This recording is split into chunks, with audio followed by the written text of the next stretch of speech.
महोदय पण आहेत. लक्षवेधी क्रमांक 727 नाही, 7 वितरित केल्याप्रमाणे 7 हो तो क्रमांक वाचला. खरं तर सभापती महोदय, ही शकुंतला एक्सप्रेस आहे आणि हे 4 जिल्ह्याला स्पर्श करतं. म्हणजे वर्धा, यवतमाळ, अकोला आणि अमरावती. आणि ब्रिटिशकालीन ही रेल्वे आहे. त्यावेळेस विदर्भातला कापूस किंवा तिकडल्या सगळ्या गोष्टी बंदरापर्यंत नेण्याचं काम खरं तर या रेल्वेच्या माध्यमातून व्हायचं. आणि हा पूर्ण ग्रामीण भागातली रेल्वे आहे. आणि प्रचंड आमच्या सगळ्या भागाला, एकतर आमचा विदर्भ अनुशेष असलेला विदर्भ आहे, तुम्ही विदर्भातलेच आहे, आपला म्हणजे इथे सिंचनाचा अनुशेष, आरोग्याचा अनुशेष, विद्युत ऊर्जाचा अनुशेष आणि आता रेल्वेचा पण अनुशेष. ज्याप्रमाणे बिहार किंवा इतर राज्यामध्ये जाळे जे विणल्या गेले रेल्वेचे, त्या तुलनेत महाराष्ट्र कमीच आहे. हे काही आपल्याला दुसरं सांगायची गरज नाही. परंतु आता तुम्ही नेहमी, मला वाटतं हे मी 2024 मध्ये विधानसभेत लक्षवेधी मांडली होती आणि तेच उत्तर प्रस्ताव आहे, त्याच्यावर अन्याय झाला. 24 मध्ये जे उत्तर होतं लक्षवेधीले लेखी स्वरूपाचं, तेच उत्तर तुम्ही 2026 ला तच्च्यासच दिला. एकही शब्द तुम्ही बदलवला नाही. म्हणजे आपलं प्रशासन, सरकार कुठं थांबलं, कोणत्या स्टेशनवर थांबलं, मंत्री महोदय, हे आम्हाला तुम्ही काढून दिलं पाहिजे. मी तेच विचारतोय. नाही, 2024चं उत्तर 2026 ला तच्च्या तसंच का, त्याच्यात बदल का नाही, ते आम्हाला तुम्ही सांगितलं पाहिजे. दुसरा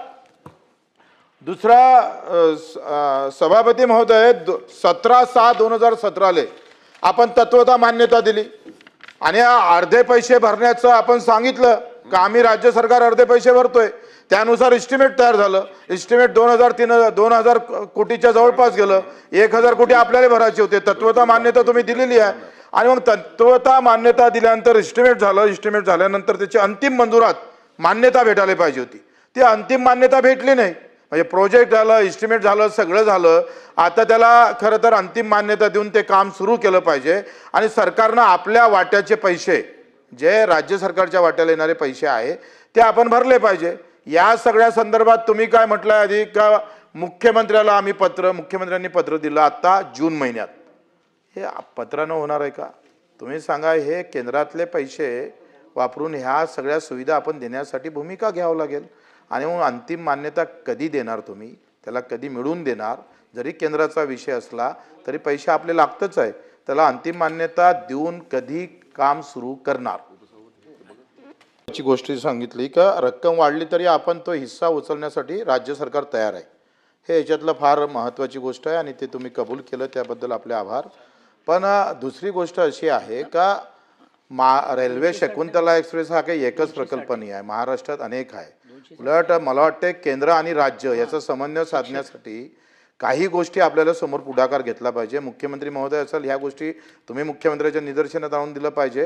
परिवहन म्हणून तुम्ही सुद्धा एक आढावा घेतला पाहिजे का किती रेल्वे प्रकल्प बंद आहे, एकूण रेल्वे प्रकल्प बंदमध्ये कोणते महत्त्वाचे आहे, त्याचे ABC करा आणि तशा पद्धतीचा अहवाल मुख्यमंत्र्यांना द्या. मुख्यमंत्री त्या सगळ्या संदर्भात रेल्वेसोबत बैठक लावेन, मंत्र्यासोबत काही ना काही मार्ग निघण, हा एक प्रयत्न केला पाहिजे. दुसरं तुम्ही उत्तरामध्ये काय म्हटलं का प्रकल्पाच्या अहवालाची सद्यस्थिती सादर करण्याबाबत मध्य रेल्वेस कळवण्यात होते, तथापि संदर्भातील अहवाल अद्यापर्यंत अप्राप्त आहे. ही प्रशासकीय बाब आहे, हे आपल्या स्तरावरची बाब आहे. याला कधी तुम्ही सांगणार, किती दिवस लावणार?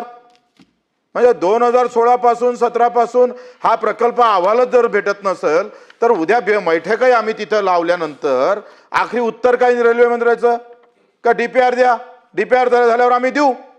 म्हणजे तुमच्या स्तरावर उद्या परवा लगेच कोण तुमचा इथं अधिकारी आहे तो केंद्राचा आहे म्हणजे काही आमच्यापेक्षा मोठा आहे का? त्याला उचला, आणा उचलून आणि हे बैठक लावा. हे DPR किती काळात तुम्ही देणार, किती वेळात देणार? आता हे सगळ्या प्रशासकीय बाबी पूर्ण करून राहिलेला जो गोष्ट आहे, तुम्ही आहे तुमच्या नावात प्रताप आहे, तो प्रताप तुम्ही इथं दाखवला तर आम्हाला वाटतं का आपने विदर्भ की लाज रखी आहे.